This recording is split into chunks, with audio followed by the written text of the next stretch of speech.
전세 집에 사는 사람은 보통 한 2년에 한 번씩 전세 계약을 합니다. 그러나 세대로 사는 사람이 계약 기간이 만료가 되었는데도 계약을 하지 아니하면 이전의 계약이 무효화되어 그 집에 살 수 없습니다. 그러므로 재계약을 해야 하죠. 하나님과 이스라엘 백성들도 마찬가지입니다. 첫 번째 돌판으로 계약을 체결했습니다. 우리는 이것을 시내산 아래에서 맺었다 해서 시내산 언약이라고 합니다. 이 언약의 내용은 내가 너희의 하나님이 되고 너희는 내 백성이 된다는 것입니다. 이때부터 이스라엘 백성들은 언약한 대로 모든 권리를 누릴 수 있습니다. 자, 그런데 언약이 깨어지면 모든 것이 무효화됩니다. 아니나 다를까 첫 번째 언약이 깨어졌습니다. 이스라엘이 금송아지를 만들어 이것을 하나님이라고 합니다. 여러분, 이것은 10계명 중에 제2계명을 어긴 것이죠. 율법의 특징은 어떤 한 계명이 깨어지면 전체 계명을 범하는 것입니다. 결국은 하나님과 이스라엘 백성의 관계가 깨어져 버렸습니다. 이 관계가 깨어지면 모든 권리와 보호와 혜택마저도 사라져 버립니다. 이방인과 똑같습니다. 그래서 모세는 하나님께 용서를 구했고 하나님은 다시 언약을 세우시기 위해 모세에게 돌비를 만들어 오도록 했습니다. 하나님은 두 번째 돌판에 율법을 새겨주심으로 이스라엘을 다시 자신의 백성으로 받아 주었죠.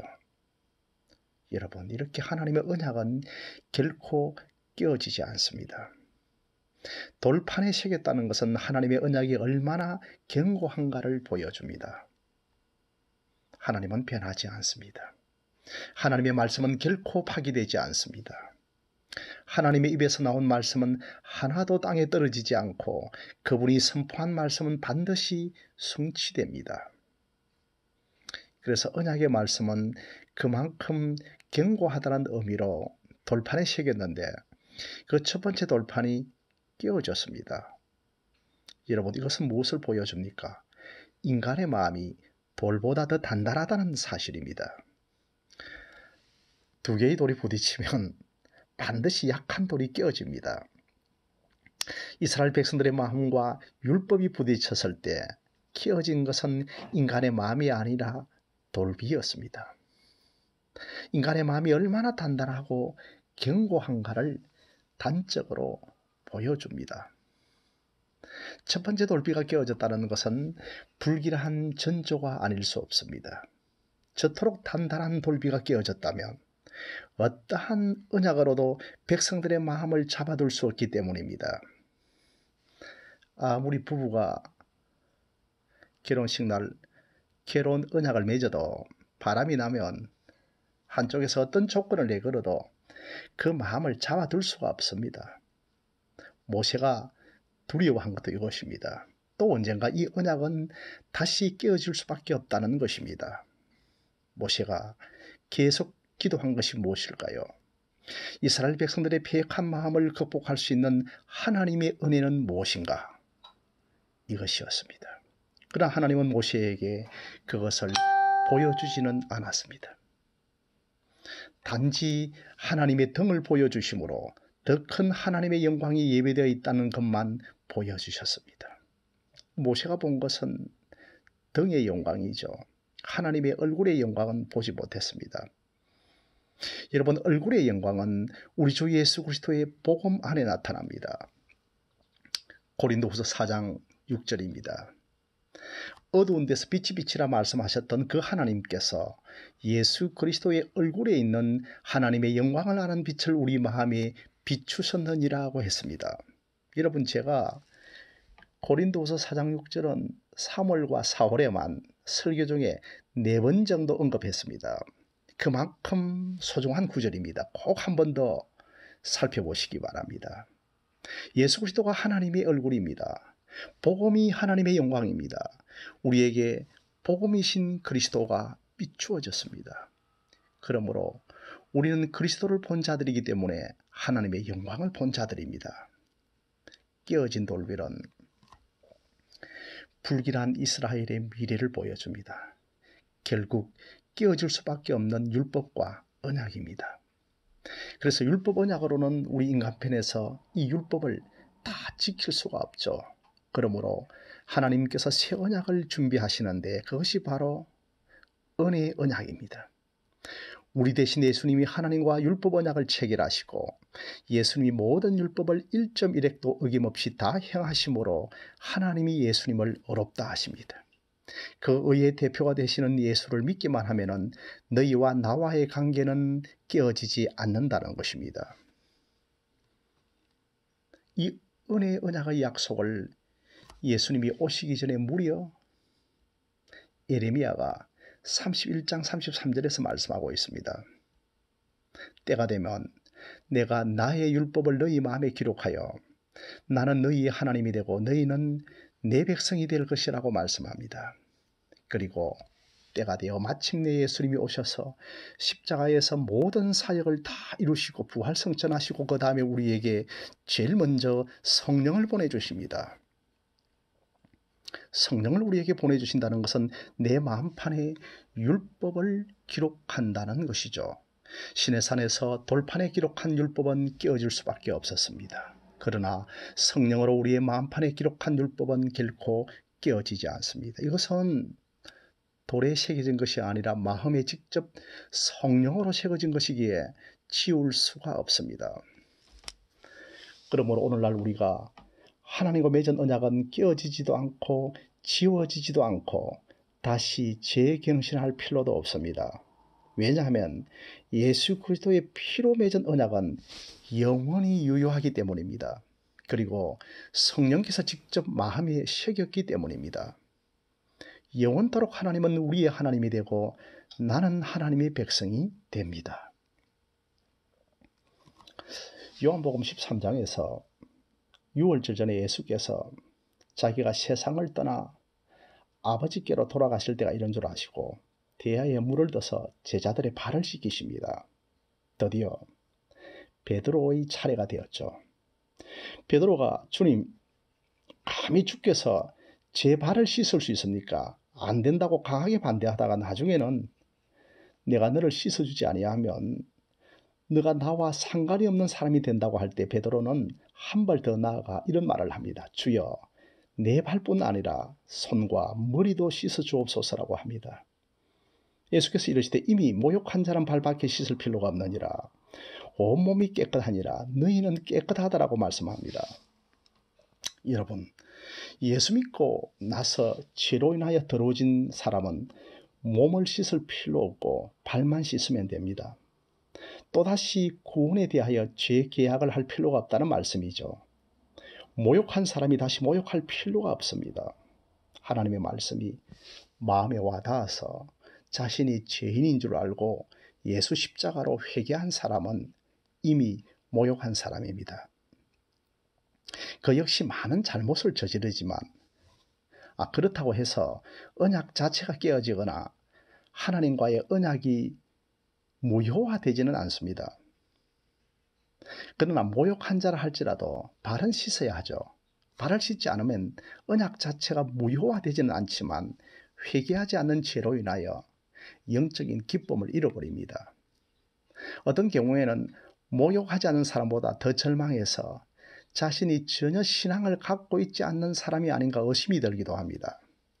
그러나 십자가의 피의 언약이 무효화되는 것은 아니죠. 예수 그리스도를 다시 영접할 필요는 없습니다. 은혜가 막혀있는 부분만 주님께 고백하면 깨끗함을 받을 수 있습니다.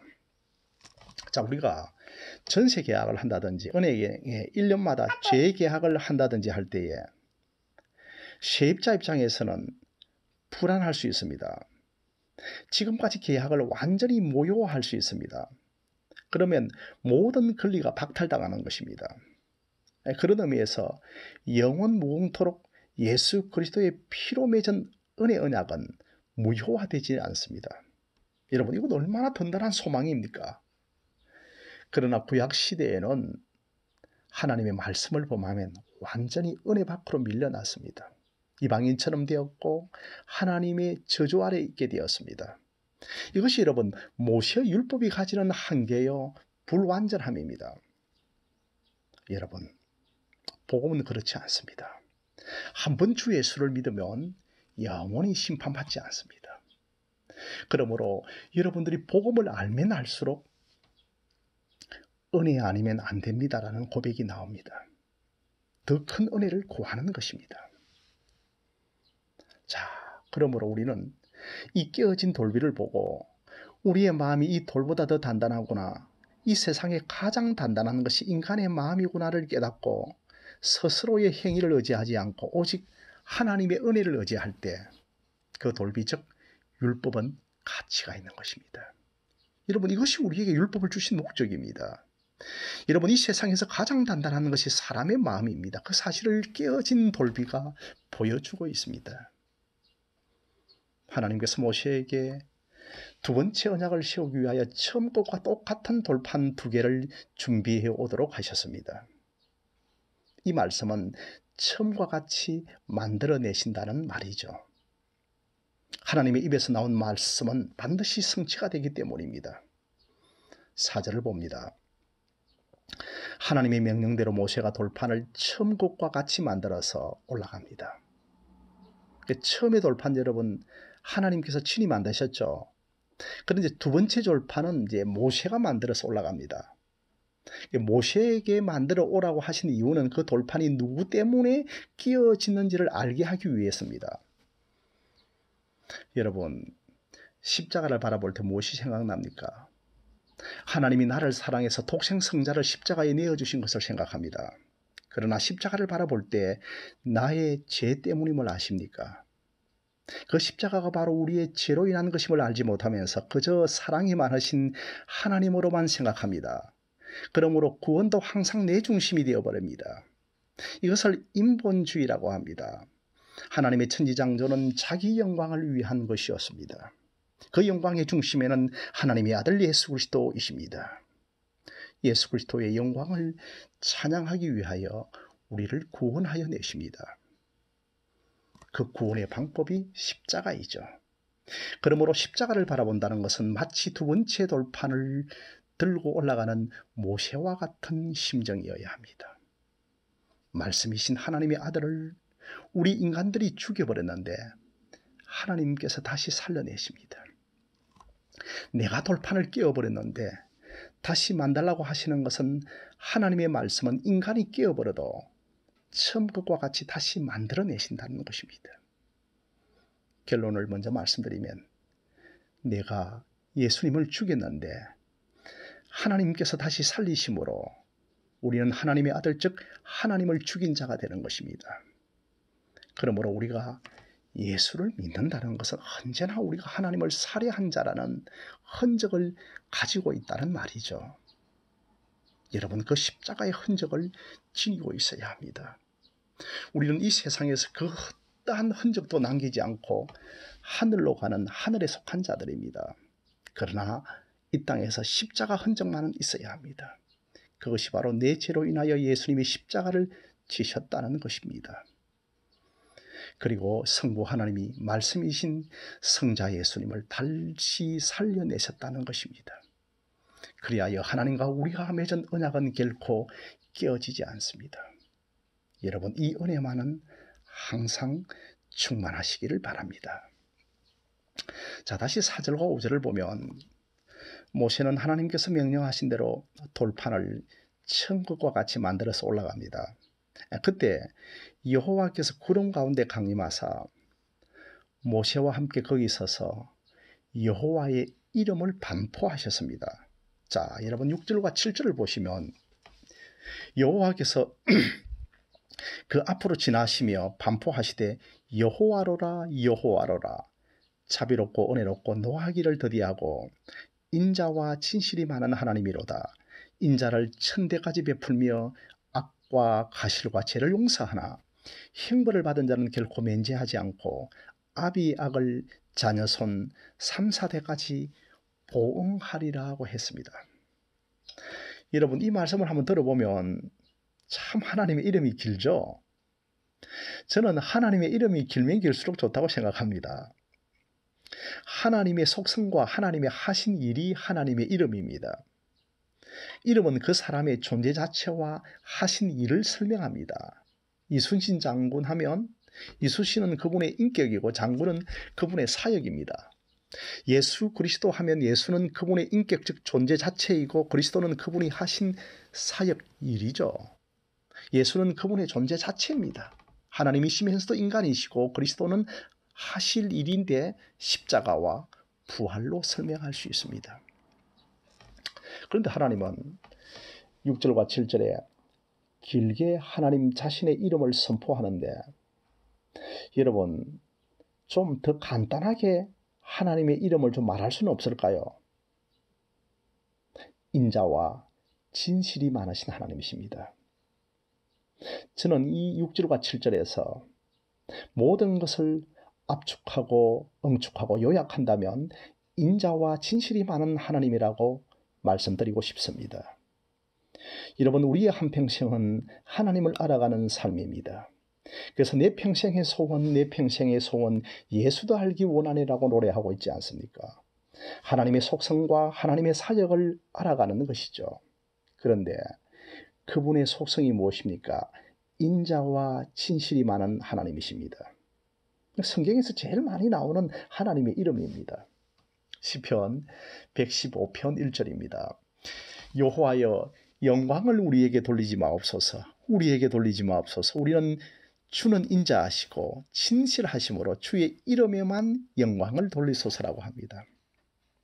이렇게 하나님 자신의 이름을 선포하시자 모세가 어떻게 합니까? 8절과 9절에 모세가 급히 땅에 엎드려 경배하며 이르되 주여 내가 주께 은총을 입었거든 원하건대 주는 우리와 동행하옵소서. 이는 목이 뻣뻣한 백성입니다. 우리의 악과 죄를 사하시고 우리를 주의 기업으로 삼으소서라고 하나님의 인자와 진실에 의지해서 기도합니다. 하나님의 속성 안에 인자와 진실이 있는 줄 알고 그 인자와 진실에 호소하여 기도합니다. 물론 모세가 하나님의 인자와 진실을 이용하는 것은 아닙니다. 우리도 부모님들에게 잘못을 빌 때 부모 안에 있는 사랑과 용서를 이용하는 못된 아들들이 있습니다. 결국 부모를 계속 이용해서 모든 부모의 재산을 다 탕진해버리죠. 모세는 그런 태도는 아닙니다. 진노 중이라도 긍휼하심에 의지하여 나아가는 것이죠. 하박국 3장 2절에서도 진노 중이라도 긍휼을 잊지 마옵소서라고 기도합니다. 아브라함도 하나님께서 소돔과 고모라를 심판하실 때 이렇게 기도하죠. 그 성중에 있는 어인을 어찌 악인과 함께 심판하시려 합니까? 하나님은 악인을 심판하는 거룩한 진노의 속성도 있지만 어인을 사랑하는 인자와 자비의 속성에 호소하여 아브라함이 기도합니다. 결국 조카 롯은 구원을 받습니다. 저도 즐겨 부르는 찬송이 있습니다. 내 주 안에 있는 긍휼 어찌 의심하리요. 참 즐겨 자주 부르는 찬송입니다. 믿음으로 사는 자는 하늘 위로 받겠네. 무슨 일을 만나든지 만사형통하리라고 합니다. 아무리 내게 불신앙과 죄로 인한 심판받을 것이 있어도 긍휼을 의심하지 않고 하나님께 나아갑니다. 여러분, 이것이 믿음입니다. 9절을 보십시오. 모세가 이렇게 기도합니다. 우리는 목이 뻣뻣한 백성입니다. 우리의 악과 죄를 사하시고 우리를 주의 기업으로 삼으소서라고 합니다. 비록 우리가 목이 뻣뻣한 백성임에도 불구하고 인자와 진실이 많은 하나님을 의지하여 나아가오니 용서하시고 다시 주의 기업으로 삼아달라고 기도합니다. 그럼에도 불구하고 은혜를 구합니다. 저는 어떤 목사님의 설교 제목이 그럼에도 불구하고였습니다. 참 귀한 은혜를 많이 받았는데요. 디모데전서 1장 13절에 내가 전에는 비방자요 박해자요 폭행자였으나 도리어 긍휼을 입은 것은, 도리어 긍휼을 입은 것은 그럼에도 불구하고 은혜를 입은 것입니다. 그래서 인자와 진실은 가장 중요한 하나님의 속성입니다. 그 모세가 이스라엘이 목이 뻣뻣함에도 불구하고 그럼에도 불구하고 하나님의 은혜가 있음을 알고 엎드렸습니다. 여러분, 이 속성이 성경 창세기에서부터 계속됩니다. 아담이 범죄함에도 불구하고, 아담이 타락함에도 불구하고 여인의 후손으로 오실 메시아 그리스도, 즉 복음을 약속합니다. 창세기 3장 15절을 원시복음, 원복음, 오리지널 가스펠이라고 합니다. 내가 너로 여자와 원수가 되게 하고 내 후손도 여자의 후손과 원수가 되게 하리니 여자의 후손은 내 머리를 상하게 할 것이요 너는 그의 발꿈치를 상하게 할 것이니라고 하시고, 아담과 하와에게 그리고 가죽옷을 지어 입힙니다. 이것도 복음을 미리 말씀하는 것입니다. 그리고 여인의 후손을 통하여 은혜 언약, 구속 언약을 맺으십니다. 노아 시대도 마찬가지입니다. 노아 시대에 사람의 생각이 다 악한 줄을 아시고 물로 썰어버리지만 노아의 가족은 구원하고 내가 다시는 물로 심판하지 않겠다고 하시면서 노아와 언약을 맺습니다. 성경이 이런 놀라운 속성을 말하고 있기에 모세는 목이 뻣뻣함에도 불구하고 용서를 구합니다. 감히 죄인임에도 불구하고 설 수 있는 것은 우리가 하나님의 백성이기에 설 수 있는 것입니다.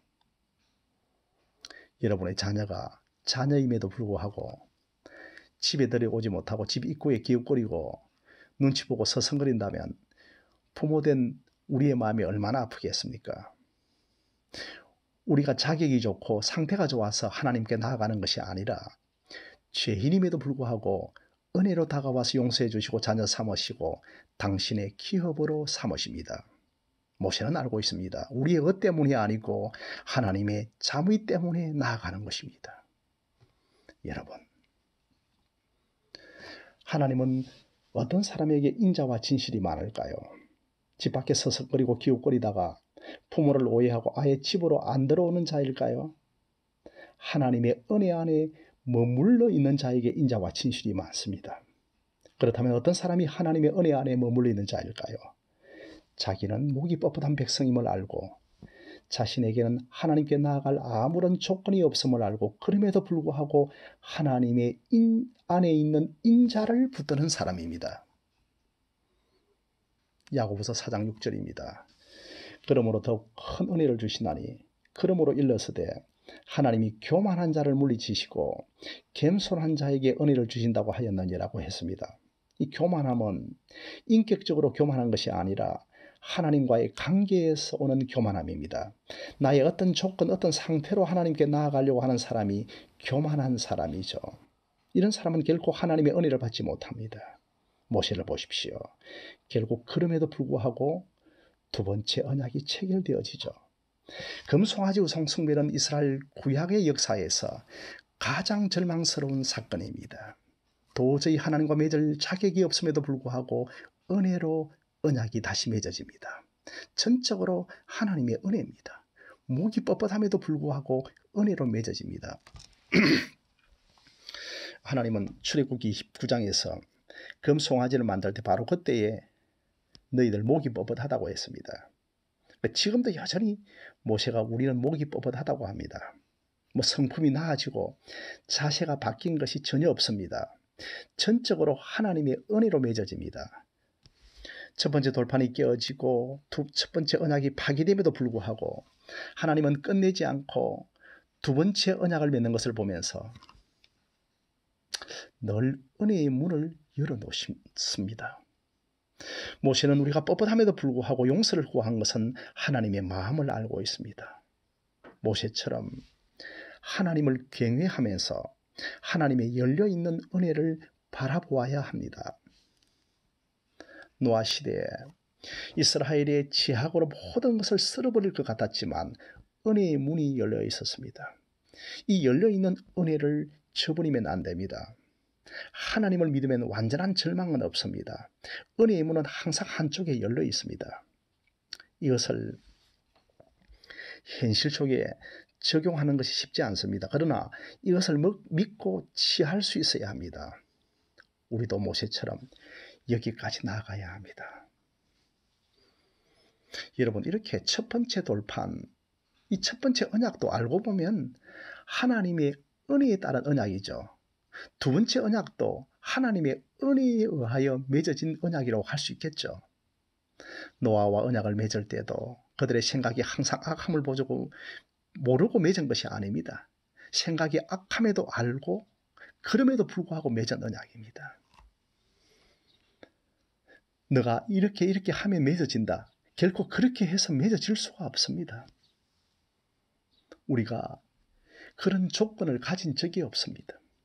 그래서 모세는 범죄함에도 불구하고 맺어주시고 기업 삼아주십시오라고 간청을 합니다. 자, 여러분 6절을 다시 보십시다. 여호와께서 그의 앞을 지나시며 선포하시되 여호와로라 여호와로라 자비롭고 은혜롭고 노하기를 더디하시고 인자와 진실이 많은 하나님이라고 했습니다. 자, 그런데 인자와 진실이 많은 하나님을 신약 요한복음 1장 14절에서 무엇이라고 말씀합니까? 말씀이 육신이 되어 우리 가운데 거하시며 우리가 그의 영광을 보니 아버지 독생자의 영광이요 은혜와 진리가 충만하더라고 했습니다. 신약에 와서 은혜와 진리가 충만한 분으로 모사합니다. 아, 그렇구나. 머리로 이해되겠지만 여러분, 요한복음 1장 14절은 실제 역사적인 사실입니다. 은혜와 진리가 충만하신 하나님이 실제로 육신을 입고 우리 가운데 오셨습니다. 모세가 중보하였을 때 좋은 결말이 나옵니다. 하나님은 이스라엘을 쓸어버려야 하는데 다시 언약을 맺고 친히 가나안 땅으로 가시겠다고 복을 약속합니다. 10절을 보시면 여호와께서 이르시되 보라 내가 언약을 세우나니 곧 내가 가지고 온 땅 아무 국민에게도 행하지 아니하는 이적을 너희 전체 백성 앞에 행할 것이라. 너가 머무는 나라 백성이 다 여호와의 행하심을 보리니 내가 너를 위하여 행할 일이 두려운 것임이라고 했습니다. 엄청난 복을 약속합니다. 그렇다면 오늘 우리는 어떠할까요? 모세의 중보보다 더 큰 이가 하나님과 우리 사이에 서 계십니다. 그분은 하나님과 우리 사이의 죄의 진노를 영원히 누구뜨리기 위해 친히 중보 사역을 행했습니다. 그것이 바로 십자가입니다. 자신의 몸을 찢고 피 흘리시며 우리가 그 복의 수혜자가 되었습니다. 우리가 이 사실을 알고 살아야 합니다. 나는 그리스도의 중보 안에 있다. 그리스도의 중보 안에 있는 나임을 아셔야 합니다. 목이 뻣뻣함에도 불구하고 언약을 맺으시는 분이고 예수 그리스도의 중보는 완벽한 중보이기에 능히 하나님은 우리를 받아주십니다. 우리는 예수 그리스도의 완전한 회복으로 이제부터 영원히 회복과 자유를 누릴 수 있습니다. 그분은 완벽한 중보자이기 때문입니다. 이것을 단순히 지적으로 여러분 머리로 아는 수준에 그치면 안 됩니다. 이것이 얼마나 여러분 복된 것입니까? 아, 내가 그런 혜택자이구나. 이 은혜를 묵상하면서 관계 누림이 있어야 합니다. 지성적으로 아는 것에서 멈추면 안 됩니다. 모세에게 일어난 것만큼 실제적이고 사실적입니다.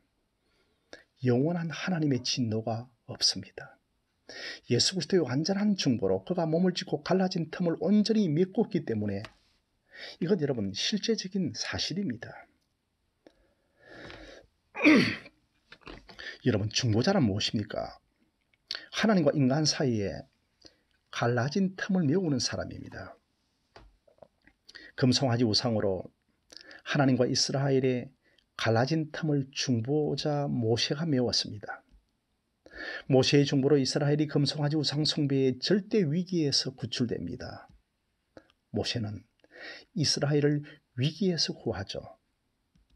그럼에도 여러분 모세는 예수 그리스도를 가리키는 그림자요 모형이요 예표에 불과합니다. 에스겔서 22장 31절입니다. 이 땅을 위하여 성을 쌓으며 성 무너진 데를 막아서서 나로 하여금 멸하지 못하게 할 사람을 내가 그 가운데 찾다가 찾지 못하였으므로 라고 합니다. 여러분 중보자가 있고 없고가 얼마나 큰 차이인 줄 알겠죠. 무너진 데를 막아서는 사람이 없어서 그 성을 심판하시겠다는 것입니다. 갈라진 틈을 메울 중보자가 없다는 것이 구약의 최종 선언입니다. 모세가 진정한 완전한 최종적인 중보자가 아니라는 말씀입니다. 이사야 59장 15절입니다. 사람이 없음을 보시고 중재자가 없음을 이상히 여기셨으므로 구약 이스라엘에 중보자가 없다고 했습니다. 예레미야 15장 1절에서는 더 끔찍한 말씀을 합니다. 여호와께서 내게 이르시되 모세와 사무엘이 내 앞에 섰다 할지라도 내 마음은 이 백성을 향할 수 없나니 그들이 내 앞에서 쫓아내 보내라고 하십니다. 여러분, 사무엘도 때때로 하나님과 이스라엘 백성들 사이에 서서 갈라진 틈을 메우는 중보자 역할을 했습니다. 그래서 구약의 가장 큰 자인 모세와 사무엘이 와서 서도 하나님의 진노를 거두지 않겠다고 하십니다. 그렇다면 누가 하나님의 진노를 누그러뜨리겠는가? 이 질문이 나옵니다. 여기에 대한 대답을 신약이 합니다. 누구시죠? 예수 그리스도가 하십니다. 모세보다 더 큰 분이신 예수 그리스도가 하십니다. 이스라엘 정도가 아니라 이스라엘 정도가 하나님과 모든 민족과 갈라진 틈 사이에 서서 중보하심으로 하나님의 엄청난 진노를 누그러뜨립니다. 세상에 자기 백성에게 내리시는 하나님의 진노를 누그러뜨립니다.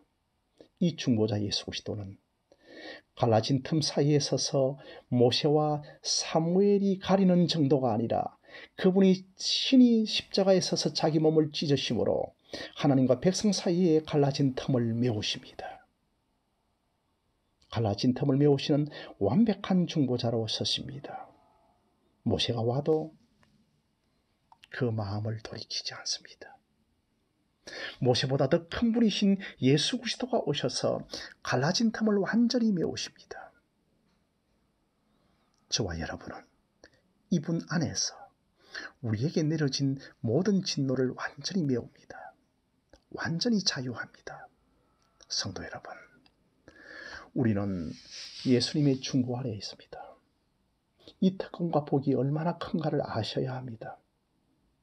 모세보다 더 탁월한 중보자이신 예수 그리스도 안에 오늘 내가 있습니다.